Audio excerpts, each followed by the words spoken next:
So what's up guys, কি খবৰ আপোনালোকৰ আৰু যিসকল মোৰ পুৰণা সাবস্ক্ৰাইবাৰ আছে তেওঁলোকক মোৰ ফালৰ পৰা ধন্যবাদ জনাইছোঁ। তেওঁলোকে ইমানখিনি মৰম আশীৰ্বাদ মোক দি থকাৰ কাৰণে আৰু মোৰ ভিডিঅ'ছবিলাক চাই থকাৰ কাৰণে। যিসকলে মোৰ চেনেলত নতুন আহিছে তেওঁলোকে যদি এতিয়ালৈকে মোৰ চেনেলটো ছাবস্ক্ৰাইব কৰা নাই, চেনেলটো গৈ পেলাই ছাবস্ক্ৰাইব কৰি লওক আৰু কাষত থকা বেল আইকনটো প্ৰেছ কৰি ল'ব যাতে এনেকুৱা ধৰণৰ নতুন নতুন ভিডিঅ'ছ আপোনালোকে পাই থাকে। ষ্টাৰ্ট কৰা আগতে কেইদিনমান আগতে যিহেতু এটা ঘটনা ঘটি গ'ল লাডাখত, আপোনালোকে জানে এইটো কথা মোৰ কোৱা দৰকাৰ নাই।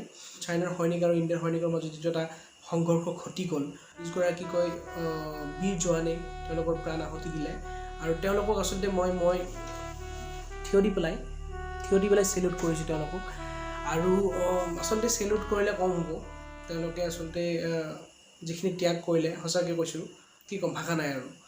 তথাপিও এজন ভাৰতীয় নাগৰিক হিচাপে এইখিনি কৰা মোৰ দায়িত্ব আৰু কৰ্তব্য। লগতে তেওঁলোকৰ সমূহ পৰিয়ালবৰ্গক মই সমবেদনা জ্ঞাপন কৰিছোঁ। ঘটনাটো ঘটাৰ পিছত বহুতে আচলতে প্ৰতিক্ৰিয়া ব্যক্ত কৰিছে। এজন ভাৰতীয় নাগৰিক হিচাপে ইয়াত প্ৰতিক্ৰিয়া ব্যক্ত কৰাটো স্বাভাৱিক, কৰিবই লাগিব প্ৰতিক্ৰিয়া ব্যক্ত, কাৰণ এনেকুৱা ধৰণৰ ঘটনা যাতে পুনৰাবৃত্তি নহয়।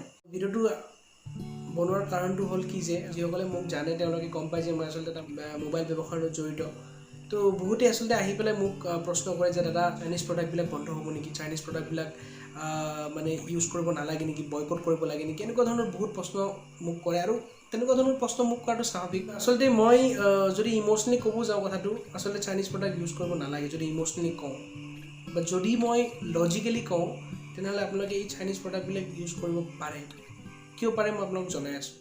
যিবিলাক ফোন ইউজ কৰিছে বা বৰ্তমান মাৰ্কেটত যিবিলাক আছে ফোন, তো গোটেইবিলাকে মানে আচলতে কি হ'ল চাইনিজ কোম্পানী হয়। এইটো দুখ লাগিলেও মানে সঁচা কথা আৰু। মানে আপোনালোকে যদি ভিভ' ইউজ কৰিছে, অপ' ইউজ কৰিছে, MI বা ৰেডমি, ৰিয়েলমি যি নহওক, যি ইউজ কৰিছে গোটেইবিলাক কোম্পানী আচলতে চাইনাৰে হয়, এইটো সঁচা কথা। বাট এটা কথা মই আপোনালোকক কৈ থওঁ, কোম্পানীটো চাইনাৰ হয় এইটো বেলেগ কথা। কাৰণ যেনেকৈ ধৰি লওক মোৰ নিচিনাকৈ আপোনালোকৰ কোনোবা নহয় কোনোবাৰ জন্ম নিশ্চয় অসমৰ বাহিৰত হৈছে, কাৰোবাৰ হয়তো আমেৰিকাতো হ'ব পাৰে।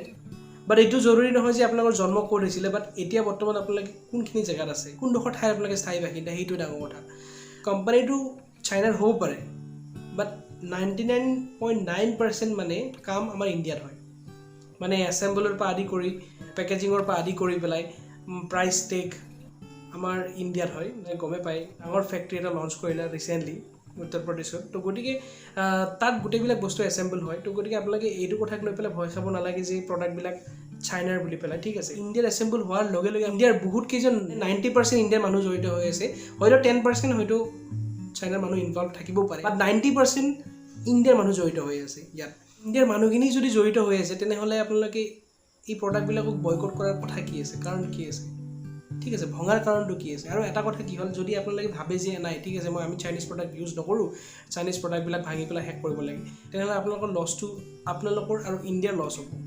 কাৰণ যেতিয়া চাইনা আৰু ইণ্ডিয়াৰ মাজত খুব এটা ভাল সম্পৰ্ক এটা আছিলে, আৰু আপোনালোকে গমেই পায় ইণ্ডিয়া এখন ডেভেলপিং কাণ্ট্ৰি হয়। তো গতিকে চাইনাৰ পৰা বহুত বস্তু তেওঁলোকে ইম্পৰ্ট কৰে আৰু ইণ্ডিয়া বহুতখিনি বস্তু এক্সপৰ্ট কৰে। চাইনাই আচলতে বহুত বস্তু নলয় দেই, মানে ইণ্ডিয়াৰ বস্তুবিলাক মেক্সিমাম মানে USA বা বাহিৰত যায়, বাট চাইনাই কেতিয়াও বেলেগৰ বস্তু ইউজ নকৰে, সাধাৰণতে নকৰে তেওঁলোকে। ঠিক আছে, তো গতিকে ইণ্ডিয়াই যিখিনি বস্তু তেওঁলোকে ভাল সম্পৰ্ক থকাৰ টাইমত যেতিয়া বস্তুখিনি ইম্পৰ্ট কৰিলে, সেই ইম্পৰ্ট কৰা বস্তুখিনি নিশ্চয় ইণ্ডিয়াৰ ইনভেষ্ট হৈছে বহুতখিনি টকা।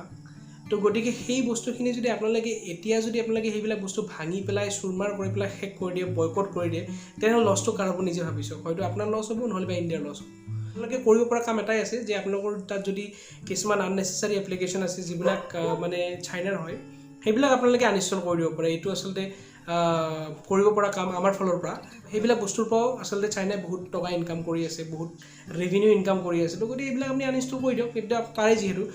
বাট চাইনা আৰু ইণ্ডিয়াৰ মাজত যিটো সম্পৰ্ক আৰু বস্তুবিলাক ইম্পৰ্টৰ যিবিলাক কাম, সেইবিলাক আচলতে মানে বন্ধ কৰাৰ কামবিলাক হ'ল ইণ্ডিয়ান গভৰ্ণমেণ্টৰ। যদি ইণ্ডিয়ান গভৰ্ণমেণ্টে বিচাৰে যে তেওঁলোকৰ পৰা বস্তু ইম্পৰ্ট নকৰে বুলি, বস্তু নানো বুলি পেলাই, তেনেহ'লে ইণ্ডিয়ান গভৰ্ণমেণ্টে সেই কামটো কৰিব পাৰে। তো আপদিন অহালৈকে আমি ৰখাটো ভাল। ইণ্ডিয়ান গভৰ্ণমেণ্টে কেনেকুৱা ধৰণৰ ডিচিশ্যন লয় যে কোম্পানীবিলাক বন্ধ কৰি পেলাই নতুন কোম্পানী তেওঁলোকে বনায় নে নবনায়। যদি ইণ্ডিয়াত নতুন কোম্পানী বনায় আমি একচেপ্ট কৰাটো একো ডাঙৰ কথা নহয়। যদি ইণ্ডিয়াৰ কোম্পানী হয় আমি একচেপ্ট কৰি ল'ম, যিহেতু মোদী কৈছে কথাটো যে আত্মনিৰ্ভৰশীল হোৱাৰ কথা কৈছে। তো গতিকে আত্মনিৰ্ভৰশীলেই এটা মেইন উপায়, যিকোনো বস্তু মানে বয়কট কৰিব পাৰোঁ আৰু মানে চাইনিজ প্ৰডাক্ট বয়কট কৰিব পৰা এটা একমাত্ৰ উপায় হ'ল আত্মনিৰ্ভৰশীল। আশা কৰোঁ আপোনালোকে কথাটো বুজি পালে। যদি বুজি পালে তেনেহ'লে প্লিজ মোক কমেণ্ট ছেকশ্যনত জনাব ভিডিঅ'টো কেনেকুৱা পালে ঠিক আছে তো ধন্যবাদ লগ পাম নেক্সট ভিডিঅ'ত